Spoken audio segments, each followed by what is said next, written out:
Hello students, कैसे हो आप सब। आई होप आप अच्छे ही होंगे। स्टूडेंट्स, तो आज मैं आपके सामने अपनी फर्स्ट वीडियो लेकर आई हूँ जो चैप्टर है सॉलिड स्टेट। स्टूडेंट्स, ये चैप्टर क्लास 12 का है और मैं इसके बारे में आपको बताऊंगी कि सॉलिड स्टेट्स में सॉलिड्स क्या होते हैं और सॉलिड्स की टाइप्स क्या होती हैं। So students, let's start this chapter. Solid state chapter का नाम है सॉलिड स्टेट। स्टूडेंट्स, आपको पता है, आपने अभी तक पढ़ा है कि स्टेट्स ऑफ मैटर जो होती हैं वो 3 टाइप्स की होती हैं, solid, liquid and gas. States of matter they are solids, liquid and gas. So students, gas आपने क्लास 11 में अच्छे से पढ़ी है गैस के बारे में। लिक्विड जो है स्टूडेंट्स, वो आप फिजिक्स में टोटली इसको पढ़ते हो। एंड स्टूडेंट्स, यहाँ पे जो है हम सॉलिड स्टेट के बारे में बात करेंगे। So let's start this chapter. पहले तो हमें ये पता होना चाहिए कि सॉलिड स्टेट क्या होता है, सॉलिड्स क्या होते हैं। Students, solids are those particles in which the constituent particles are closely packed. Means solids are those in which constituent particles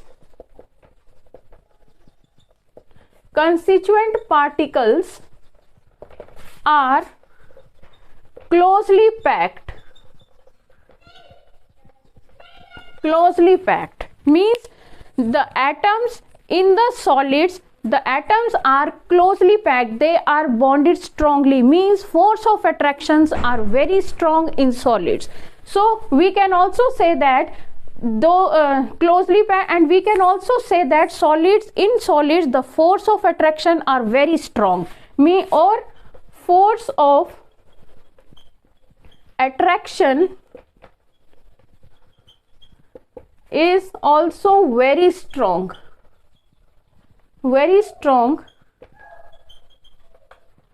in solids. So students, this is solid. अगर आप ये जानना चाहते हो कि सॉलिड क्या होते हैं तो सॉलिड्स को आप बता सकते हो, solids are those in which the constituent particles are closely packed. Now student, अब हमें सॉलिड्स की प्रॉपर्टीज के बारे में पता होना चाहिए कि सॉलिड्स में क्या क्या प्रॉपर्टीज होती हैं। So students, properties of solids, देख, प्रॉपर्टीज ऑफ सॉलिड। वैसे तो स्टूडेंट्स आपने ये सब पहले 9th क्लासेस पढ़ा हुआ है, बट फिर भी मैं आपको यहाँ पे थोड़ा सा इसके बारे में बता दूंगी ताकि आप रिमाइंड कर लो उस चीज को। सो प्रॉपर्टीज ऑफ सॉलिड्स में स्टूडेंट्स सबसे पहले आता है कि सॉलिड्स क्या होते हैं। Solids have definite shape, size and volume. Solids जो होते हैं उनका डेफिनेट शेप होती है, साइज होता है एंड वॉल्यूम होता है। मीन्स फॉर एग्जाम्पल, आपके पास अगर ये मार्कर है तो इस मार्कर में आप ये बता सकते हो कि इसकी शेप कौन सी है, इसका साइज कितना है या इसका वॉल्यूम कितना है। So student, this is the example of solids. So students, this is the first property of solid, means definite shape, size and volume. And now the next property of solids are they have very low compressibility.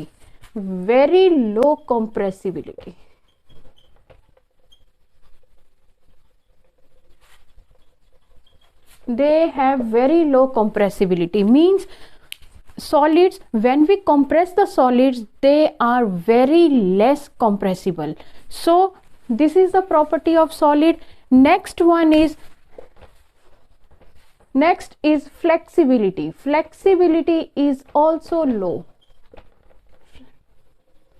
Flexibility is very low in solids. जैसे कि students आपको पता है कि solids जो होते हैं बहुत ही रेयर फ्लेक्सिबल होते हैं। So the flexibility is very low in solids. Next property of solids are diffusion. Diffusion is very less. Students, आपको पता है डिफ्यूज़न के बारे में। डिफ्यूज़न मीन्स फॉर एग्जांपल, जैसे कि आप एक रूम में परफ्यूम का यूज़ करते हो तो आपने देखा होगा आपको नेक्स्ट रूम में भी उसकी फ्रेग्रेंस आती है। तो स्टूडेंट्स ये क्या है? डिफ्यूज़न है, मीन्स पार्टिकल्स का मूवमेंट हो रहा है। सो स्टूडेंट्स, आपको जैसे मैंने बताया सॉलिड स्टेट क्या होती है, जो particles in solid state, the particles are closely packed, strong forces of attraction in between the particles. So particles का movement एक जगह से दूसरी जगह करना बहुत ही रेयर है। So diffusion जो होगा वो सॉलिड्स में बहुत ही कम होगा। और सबसे ज़्यादा स्टूडेंट्स, ये जो डिफ्यूज़न आपको शो किया जाता है सबसे ज़्यादा जो होता है वो गैसेस में होता है, क्योंकि गैसेस में वीक फोर्सेस ऑफ अट्रैक्शन होती है। Molecules are free to move here and there. So students, next property of solids are they have high melting and boiling point. Melting point and boiling point are very high. Student, आपको जैसे पता है कि जो solids होते हैं उनमें forces of attraction जो होती हैं बहुत स्ट्रॉन्ग होती हैं, बहुत स्ट्रॉन्ग फोर्सेस ऑफ अट्रैक्शन है। They are closely packed, the atoms are closely packed. So उनको मेल्ट करना या उनको बॉयल करने के लिए हमें ज़्यादा से ज़्यादा जो है हाई टेम्परेचर प्रोवाइड करना पड़ेगा। So that's why melting point and boiling point of solids are very high. Next property जो सॉलिड्स की एक सबसे इंपॉर्टेंट प्रॉपर्टी है वो है कि सॉलिड्स जो होते हैं they are good conductor of heat and electricity. Good conductor of heat and electricity. जो आपके सॉलिड्स होते हैं they are good conductor of heat and electricity. Means जितने भी आपके जो कॉपर हो गया, आपके मेटल जो होते हैं, कॉपर हो गया, सिल्वर हो गया, they are good conductor, best conductor of heat and electricity. Only metal जो होते हैं वही इलेक्ट्रिसिटी को कंडक्ट करते हैं। So they are good conductor of heat and electricity. This is the very important property of solids. So student, these are the properties of solid. ये आपने पहले भी पढ़ी हुई हैं, मैंने सिर्फ आपको रिमाइंड करने के लिए एक बार ये प्रॉपर्टीज बता दी। So now let's start about the solid state.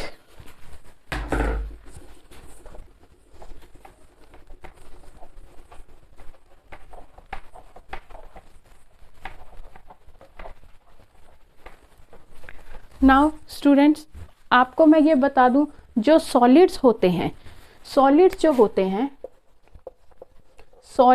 होते हैं they are divided in two types. Solids are of two types.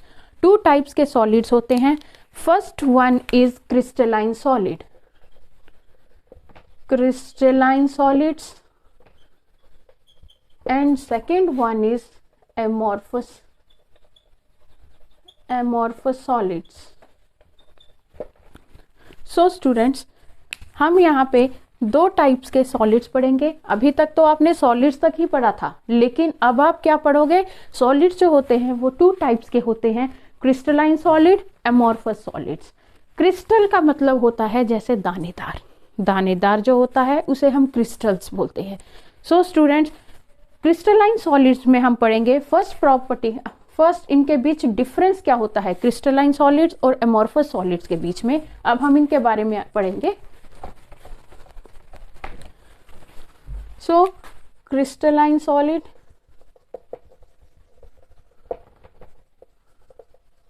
और यहां पे हम ऐसे लाइन ड्रॉ कर लेंगे amorphous solid.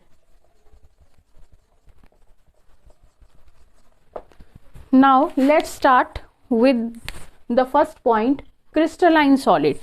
In crystalline solid, regular arrangement of the constituent particles in long range order. Means मैंने क्या बोला?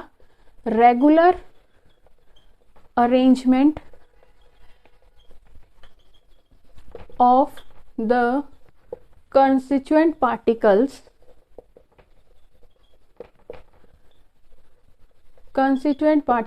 in long range order.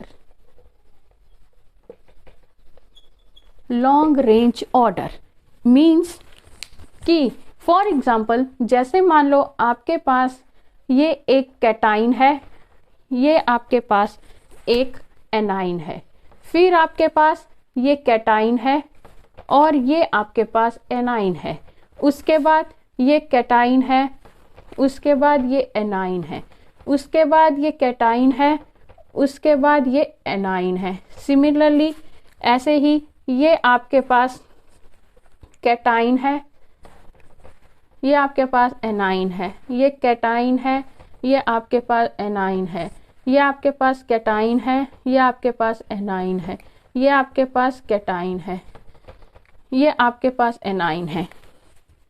So students, आप ये देखेंगे कि इसमें एक रेंज, एक रेगुलर अरेंजमेंट है, मींस एक कैटाइन है, एक एनाइन है, एक कैटाइन है, एक एनाइन है, एक कैटाइन है, एक एनाइन है। सो आप देखोगे ऊपर वाली रो में भी, नीचे वाली रो में भी एक रेगुलर अरेंजमेंट हो रहा है पार्टिकल्स का।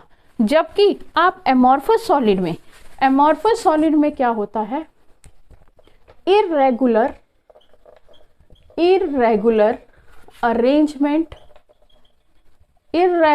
arrangement of the constituent particles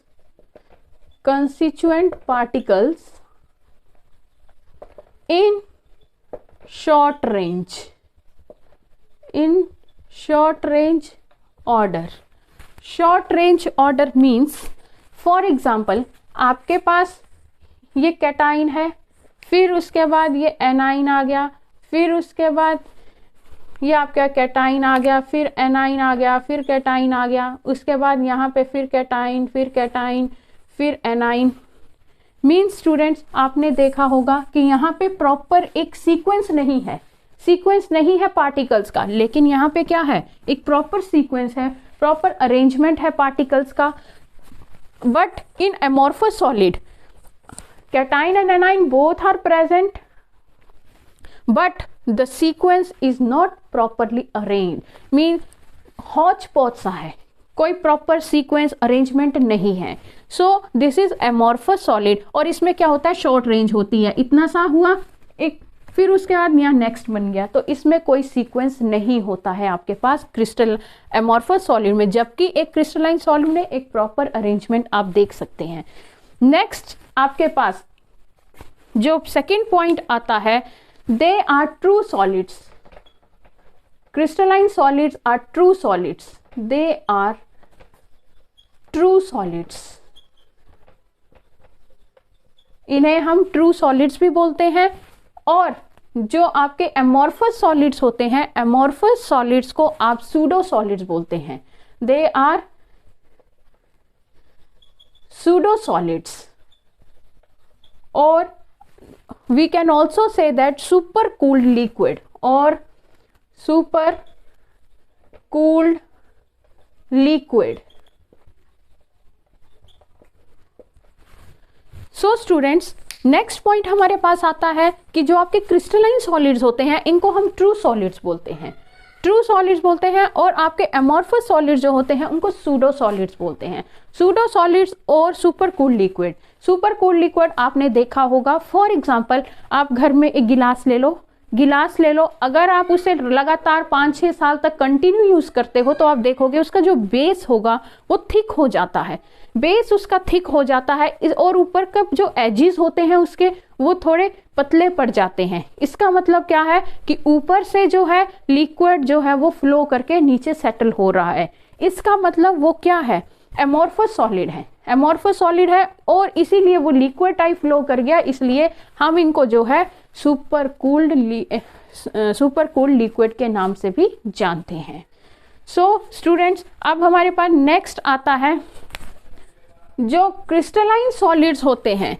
crystalline solids, इनका मेल्टिंग पॉइंट और बॉइलिंग पॉइंट जो होता है वो हाई होता है। Melting point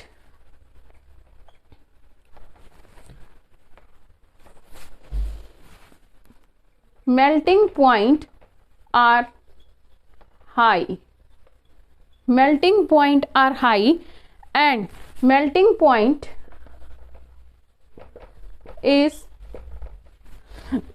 point of amorphous solids, melting point is low, so students, हमारा नेक्स्ट पॉइंट आता है कि मेल्टिंग पॉइंट जो होते हैं, क्रिस्टलाइन सॉलिड जो होते हैं उनका मेल्टिंग पॉइंट हाई होता है, और जो आपके एमॉर्फस सॉलिड्स होते हैं इनका मेल्टिंग पॉइंट जो होता है वो लो होता है। सो स्टूडेंट्स, आई होप कि आपको समझ आ रहा होगा। नेक्स्ट आता है they are anisotropic. Crystalline solids are anisotropic, isotropic in nature, isotropic in nature, and amorphous solids are isotropic in nature। अभी बताऊंगी मैं आपको anisotropic and isotropic, isotropic in nature। So students, what is anisotropic and isotropic? अभी मैं आपको बता रही हूं।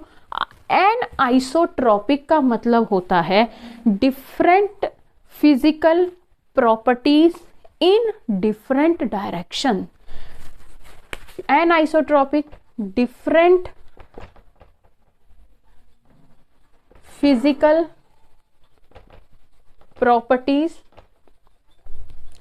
in different direction,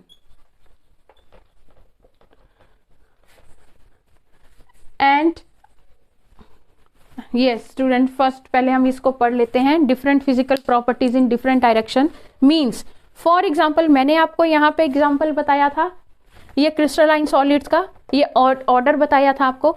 देखो, डिफरेंट फिजिकल प्रॉपर्टीज, जब हम यहां से मूव करते हैं, इस पोजीशन से मूव करते हैं, तो आप क्या देखते हो, कैटाइन एनाइन कैटाइन एनाइन, एक प्रॉपर सीक्वेंस मिल रहा है आपको। लेकिन जब आप इस पोजीशन में मूव कर रहे हो तो आपको क्या सीक्वेंस मिल रहा है, ये क्या है, कैटाइन कैटाइन। जब आप यहां से मूव कर रहे हो तो यहां से क्या मिल रहा है, एनाइन एनाइन, मींस इनकी पोजीशन, इनका सीक्वेंस जो है वो चेंज हो गया। कैटाइन एनाइन के बदले क्या आ गया, ये क्या बन गया, कैटाइन कैटाइन, यहाँ एनाइन एनाइन, तो इनका सीक्वेंस जो है वो चेंज हो गया। जब हमने डायरेक्शन चेंज की तो इनकी सीक्वेंस जो है वो भी चेंज हो गया। जब सीक्वेंस चेंज हो गया इनकी डायरेक्शन चेंज करने पे, तो इसका मतलब इनकी प्रॉपर्टीज भी क्या हो जाती हैं, चेंज हो जाती हैं।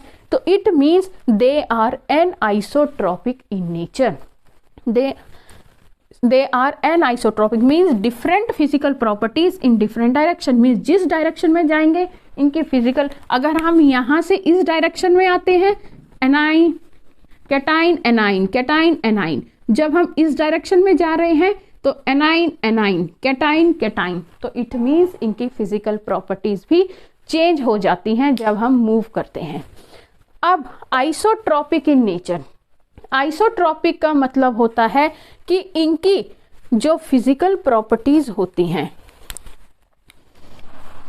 Physical same physical properties, same physical properties in different direction, in different direction.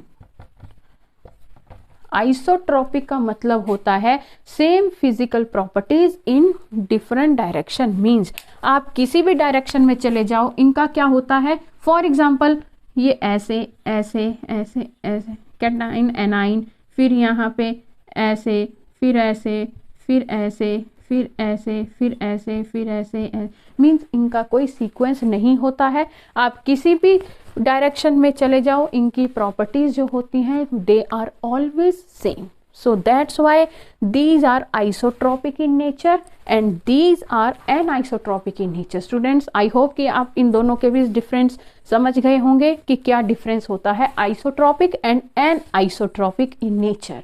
सो अब इनके हम एग्जाम्पल देख सकते हैं। नेक्स्ट आपका 5th पॉइंट आ सकता है, इनका एग्जाम्पल आ सकता है आपके पास जो आपके क्रिस्टलाइन सॉलिड्स होते हैं। क्रिस्टल जैसे मैंने आपको दानेदार बताया था, दानेदार आपको बताया था, तो क्रिस्टलाइन सॉलिड्स में फॉर एग्जाम्पल आपका आ सकता है NaCl, NaCl आ सकता है एग्जाम्पल, ये आपका एग्जाम्पल NaCl आ सकता है। सेकेंड आपका एग्जाम्पल आ सकता है KCl। सो स्टूडेंट्स, ये आपके एग्जाम्पल हो सकते हैं। आपका एमॉर्फस सॉलिड्स में आपके एग्जाम्पल आ सकते हैं एमॉर्फस सॉलिड में आप इनके एग्जाम्पल लिख सकते हो, आपका रबर, प्लास्टिक, ये इसका एग्जाम्पल हो सकता है। सो स्टूडेंट्स, आई होप कि आपको ये समझ आ गया होगा सॉलिड्स के बारे में। सो स्टूडेंट, आई होप कि इतना ही था इस सॉलिड स्टेट में डिफरेंस क्रिस्टलाइन और एमॉर्फस सॉलिड में, जो मैंने आपको डिटेल में बता दिया। और आपको कोई प्रॉब्लम हो, कुछ ना समझ आया हो, तो स्टूडेंट आप कमेंट सेक्शन में जाके अपनी प्रॉब्लम्स लिख सकते हैं, ताकि मैं उनका आपको रिप्लाई दे सकूं। और आपको जो टॉपिक जो आपको लगता है टफ है, कुछ है, आप कमेंट सेक्शन में जाके वो मुझे बता सकते हैं। नेक्स्ट टाइम मैं उन पे वीडियो अपनी अपलोड कर सकती हूँ। So students, thank you so much.